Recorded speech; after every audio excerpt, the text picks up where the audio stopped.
Welcome to the Unlist. Today we're doing another sort of this versus that comparison. Same way I did a video on Green Irish Tweed versus Cool Water, and I threw in a few extra adjacent fragrances for good measure. This is a friendly contest between two much older, arguably more classic fragrances. Emeraude by Coty and Shalomar by Guerlain.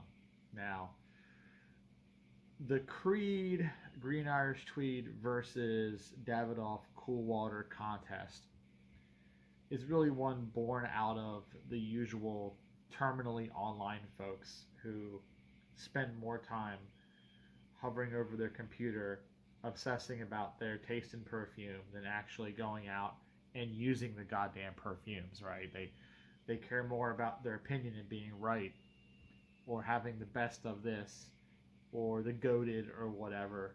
They care more about that stuff, about signaling to people online who they really shouldn't put any stock into their opinion anyway, but they care more about that than they do actually smelling, enjoying, and going outside, living in their fragrance. They're just hunched over like this, bickering about perfume. And I see it all the time. I see it a lot on base notes. I see it in the comment section of these videos. You'd be surprised how many people just come at me so angry for no reason. Just completely like their whole world revolves around having the high ground on perfume opinions. So a lot of these contests of which one is better, they end up just being tomato in a lot of cases, because the fragrances being compared are so extremely similar that it really just comes down to, honestly, it's almost pedantry. In the case of Cool Water versus Green Irish Tweed, it's even more so because both of those fragrances were made by the same perfumer. The same perfumer made both. And both of them were part of the same long-term project to find a home for that fragrance. The original version was rejected by Hermes, and then a mod from that was picked up and it became Green Irish Tweed. The perfumer continued to work on the composition, and it eventually morphed into the fragrance that was pitched to Davidoff as Davidoff 3, but then would be renamed Cool Water before release due to the way it smelled. So it's really just Mark 1 versus Mark 2 of the same fragrance. Not a fair fight, really. Not a fair fight. One has a much steeper price tag than the other, clearly. But honestly, I like some of the also-rans and competitors much better. Like I mentioned in my video, I liked Aspen better. I wear Aspen more than either Cool Water or Green Irish Tweed. Right, figure that out.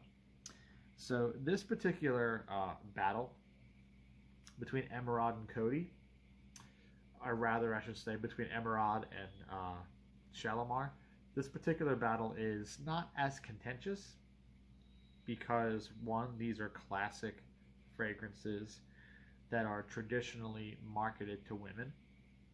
And because they are classic, traditionally feminine fragrances, the usual obsessive pedantry types, the same people that really just are up their own ass about batch codes and naturals and how deep vintage is your fragrance, those absolute weirdos don't typically wade into this particular contest, since they're also not usually even confident in their masculinity enough to wear either of these, right? Ew, those are for girls. I feel like a sissy if I wear that. Give me my oak moss, and give me my leather, give me my powerhouse fragrance. It's like they're just all up their own. I don't know, man. I'm too tired to really think about it much more deeply than that. You can tell I'm kind of a little low on fuel. I'm doing this video pretty late at night. Hard to find time to make these videos these days, so sometimes it's got to be the last thing I do before I go to bed, and therefore I don't have as much energy as you might remember me having in some of my past videos, which were done during the daytime when I'm high on caffeine. So, doing my best, guys. I'm doing my best. Which may not be enough for some people. If that's the case, you can always unsubscribe and I won't lose any sleep over it. I'm going to sleep pretty good, actually. I'm kind of tired. So, these two fragrances are not made by the same perfumer. They're made by two different perfumers. But it's a very interesting story. The Green Irish Tweed versus Cool Water thing is, like I said, two mods of the same project that were released under two different houses. But the Shalomar Emeraude comparison, two different perfumers who were basically friends, and I guess you could also say colleagues. They would bounce ideas off of each other. So, kind of like how musicians in bands that are friendly with each other may collaborate on songwriting, even if the song ultimately ends up in one band or the other, right? You can't share songs really. It's kind of difficult to do that. So in this case, we're talking about two different perfumes made by two different perfumers, but those perfumers shared notes. They shared homework with each other. They passed notes back and forth. Emeraude is technically the older one, but not really, because they both initially launched in the same year, 1921, which was also the year that Chanel No. 5 hit the market. 1921 was kind of like the golden era equivalent to 1981. If 1981 is the year that all of the big manly powerhouse fragrances hit the market, everyone talks about, Koros, Antaeus in particular. I just did a video on that recently. I'd say 1921 is probably the big year for the classic fragrances that defined what would come later in the 20th century, the 30s, the 40s, the 50s, the 60s. 1921 was kind of that red letter year because you had No. 5 by Chanel. You had stuff like Emeraude by Coty and a handful of others. Now, Shalomar hit the market in 1921, but it was pulled from market very shortly after release because the name Shalomar was disputed by another perfume maker. So the earliest bottles of Shalomar didn't last very long. And if any of them still exist at all, they're probably worth thousands and sitting in a museum somewhere, or the Osmothèque or something. But between 21 and 25, so that 3-year period in between, this fragrance was known as 90, number 90. Now, Guerlain doesn't normally use numbers for their fragrances because that would also get them in trouble with Chanel, since Chanel liked to use the numbers. For those early production years of Shalomar, it was called number 90 until the legal dispute could be settled with the other perfume maker, and the name Shalomar could be used on the Guerlain particularly.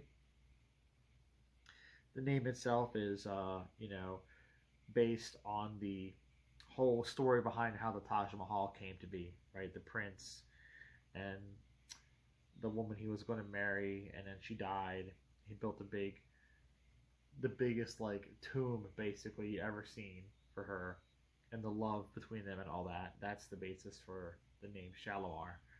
Now, Emeraude being the older scent and being on the market basically a couple years without any legal hang-ups, mind you, it kind of had the early advantage in terms of sales and recognition. Very popular. A lot of people bought this. And then eventually, when the Guerlain came out and it saw re-release in 1925, it had a bit more, I guess you could say, clout, because Guerlain was considered a higher end brand than Coty. And if you know your history behind Coty, You know that Coty's big claim to fame was democratizing perfume, taking perfume and making it more available by selling it in more stores and lowering the prices. They were still aspirational items. They were not cheap necessarily, but they were more accessible to more people. So that is democratization. Prior to Coty coming around, you didn't really get perfumes outside of expensive, exclusive boutiques, ultra high end department stores like the ones that around that time were almost brand new. I mean, Macy's was still very new concern, but these were major cities with their luxury department stores. They weren't your typical five and dime on the corner, okay? Coty Coty was willing to sell their perfumes in that five and dime on the corner. Every small town USA, every little village in Europe, okay, every place that had a general store that had some kind of druggist, pharmacist, whatever, convenience shop that had perfumes, Coty was willing to sell to those people, which meant that you could go pretty much anywhere and buy a Coty fragrance. Coty was the brick and mortar version of what Avon was trying to do, or I should say, the California Perfume Company, as they were called back then, before they changed their name to Avon in 1931, from like 1886, I think, or 87 until 31. So about 50 years, they were known as CPC, or California Perfume Company, and they did all their stuff door to door, right? Social selling, what we now call MLM, or multi-level marketing, or soliciting. That was how they sold their stuff. Coty did the brick and mortar route. They made their fragrances available in brick and mortar stores, lower end ones, general merchandisers. Brands like Guerlain and Caron and the early designers like Chanel and Parfums de Rosine, Lanvin, they weren't doing that. Chanel was not putting its perfumes in drugstores. Lanvin was not. Okay, Parfums de Rosine was not doing that. They were keeping their stuff in high-end boutiques, either their own branded boutiques, Chanel's own boutique herself, or in just exclusive high-end shops. So that is where the Shalomar was sold. So basically, the high society people, the well-heeled people, that gilded era through the roaring 20s, what would be now considered the 1%. The 1% were buying this, and everybody else, the middle classes, the working class, they were buying this. So it's very much just like the green Irish tweed versus cool water, where the green Irish tweed is the high-end option for the rich people, and the cool water is kind of the more egalitarian option. It's more for everybody else. Still expensive, like I said, still a designer fragrance, but just not extortionately expensive, nor anywhere near as exclusive. Now, the thing about both of these fragrances is they kind of defined what we would call the oriental genre, which is a term that I know a lot of people do not like. It is a term that gets basically considered racism, or it's considered like a slur, or it's just problematic in general, since the word was technically also used to describe people, right? It could be a slur, I get it, but from the historical context, for a very long time, the oriental genre, which now most people refer to as either amber, or they call it something else, oud, sandalwood, they've kind of taken that whole genre and just went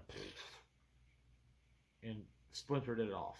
So people also call them Arabic perfumes sometimes, which is also silly, because if oriental is considered an insult, calling a fragrance an Arab perfume would also kind of be, it's in the same train of thought. So we just can't have nice things, is what it means. We can't have nice things.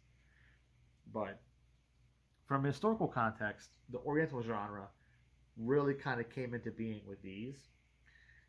And it's because during that time period in the 20s, actually going all the way back to the 1800s too, Europeans, especially well heeled, high society Europeans, they were kind of obsessed with all things from the Middle East.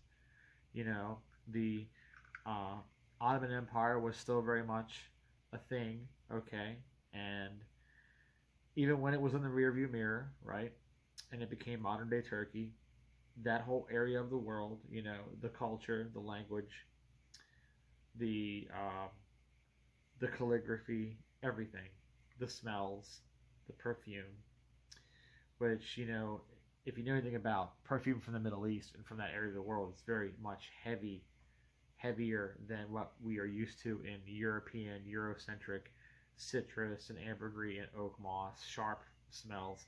Down there, it was all about the ambers and the ouds and the musks and the sandalwood accords and all that stuff. Really heavy frankincense. Okay.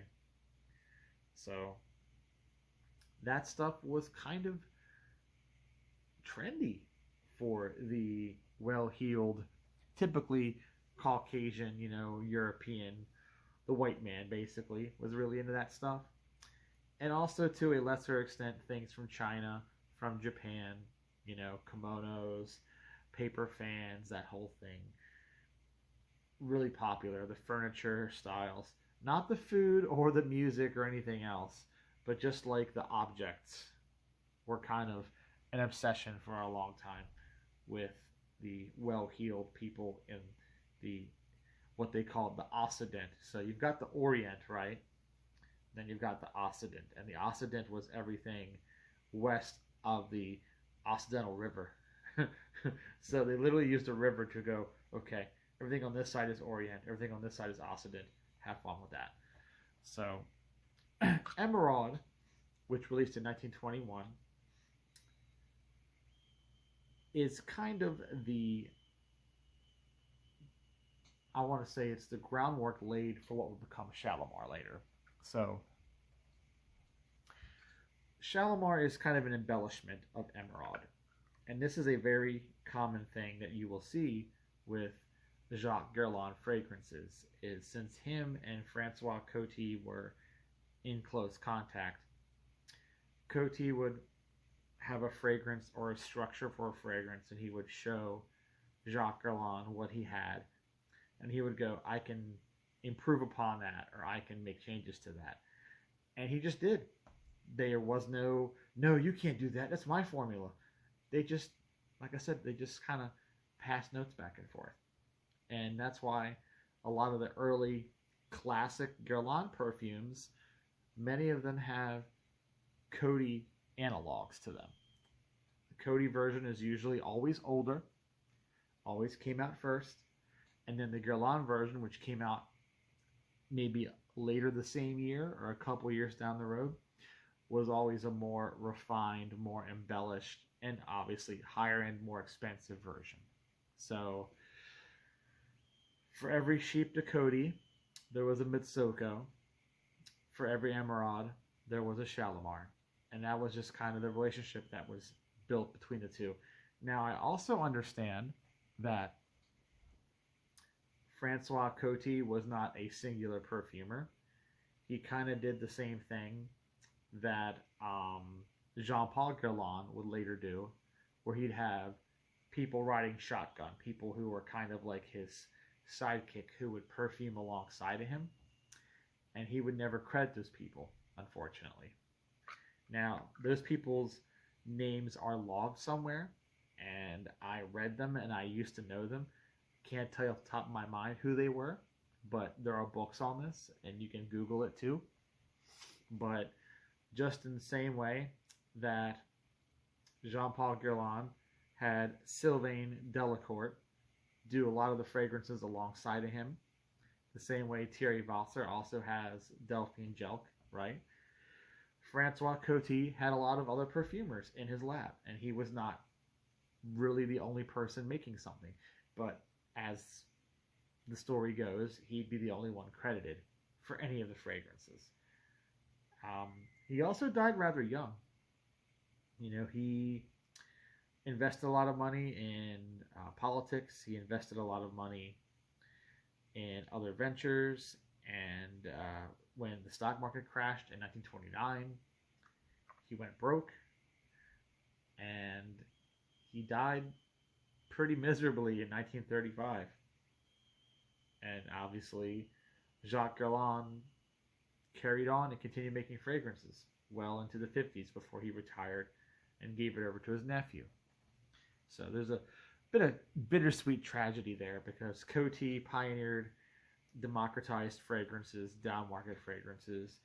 He helped create a lot of the structures that would go on to make classic perfumes. Like I said, for every Sheep de Coty, there's a Mitsoko. For every Emeraude, there is a Shalomar.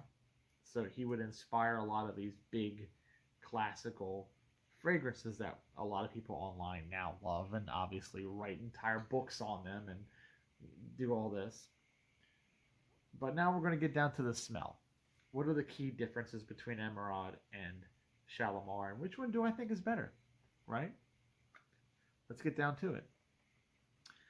Now, both of these are cologne concentration. I wanted to have cologne compared to cologne because it's the brighter, drier, sharper, more unisex version of both fragrances. For those of you guys out there who will play with a classic fragrance, if it's a little more neutral, I mean, I don't care. I wear all sorts of whatever I want. But for those of you who have the rules and you play by the rules, I'm going to try and get you to at least smell some of these, right? If you don't buy them.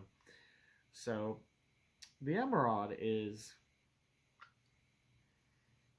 of the two, the Emeraude is going to be less powdery. It's going to rely more heavily on an amber accord. It's also going to feel a little bit greener, but I mean, with a name like Emeraude, which kind of means emerald, you kind of assume it's going to be a bit greener with a name like that. So, a bit more herbs, playing around with amber, with musks, okay? So, also the sandalwood seems to be a bit more creamy and thick here, like a traditional Mysore sandalwood. So the Emeraude is really going for more of your typical, what I call your typical oriental amber style fragrance. This would not feel entirely out of place in a modern Middle Eastern context. Like, there are a lot of modern day attars and fragrances made even today that smell similar to this.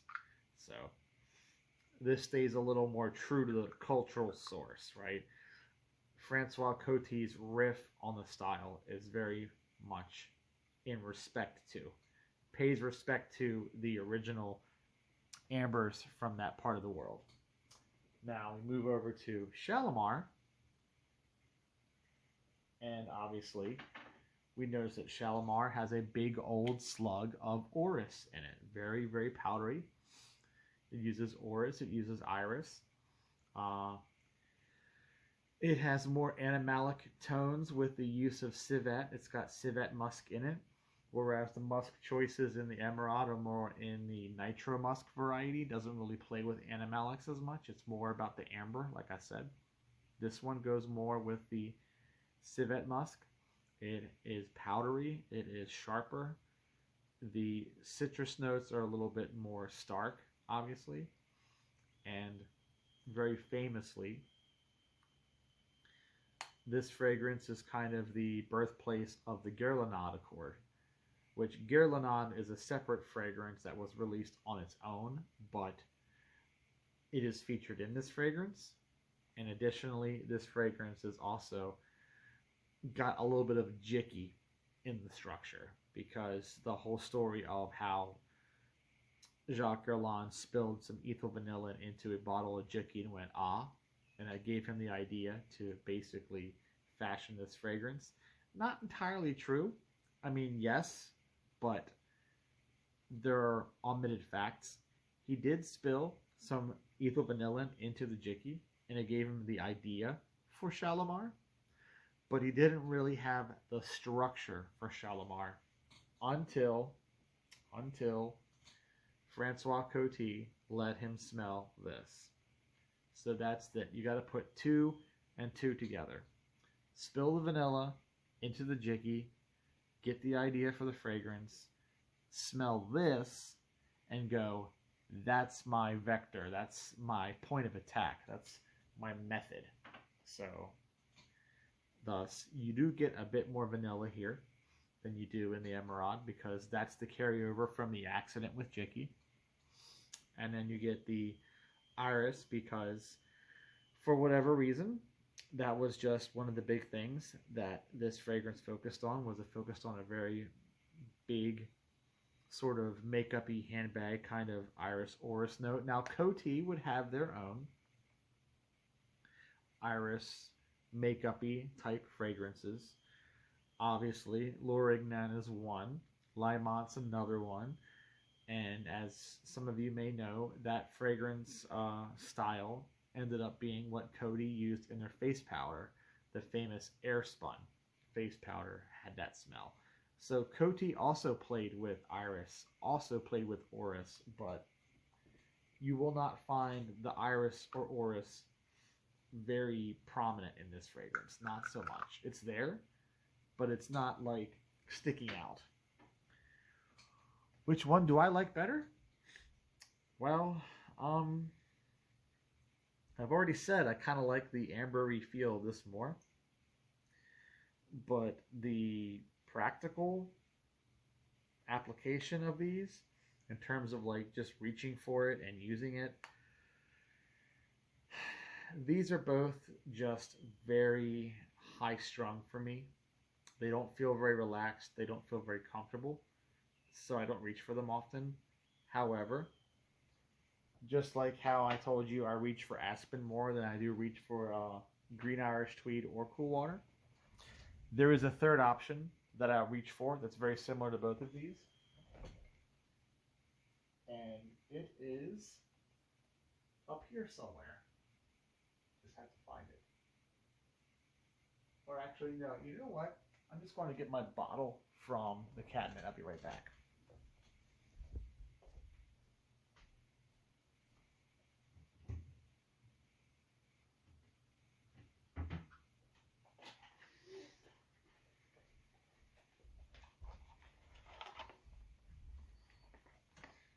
This little thing right here.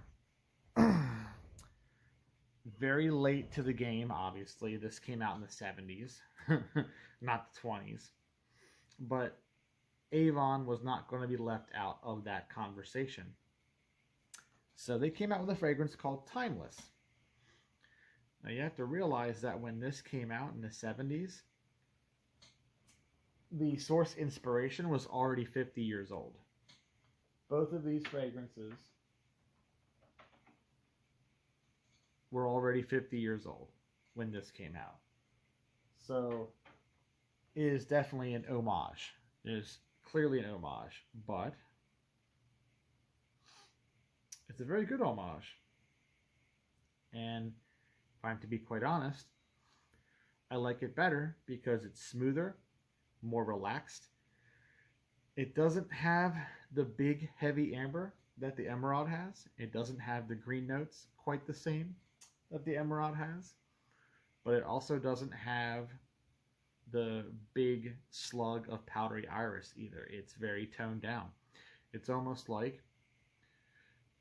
if you were to take the structure of both of those fragrances and just smooth out all the wrinkles. Both of them have their own wrinkles. And this Avon Timeless, no wrinkles. It has the same focus on that oriental structure. It has amber, it has musk, it has sandalwood notes, but it has far more resins, it's more balsamic, and it's just got more interplay with labdanum, and the floral notes are just more blended and leaning more towards jasmine. And ultimately, it just feels like a smoother, thicker, richer, but also at the same time just more relaxed easier to wear version of either of those. And it's cheap as chips. You can find this for like 10, 15 bucks. And I'm talking vintage bottles, old bottles. You can find old bottles for 10, 15 bucks all day, every day, especially in America where lots of Avon was sold. So there you guys have it. Shalomar and Emeraude.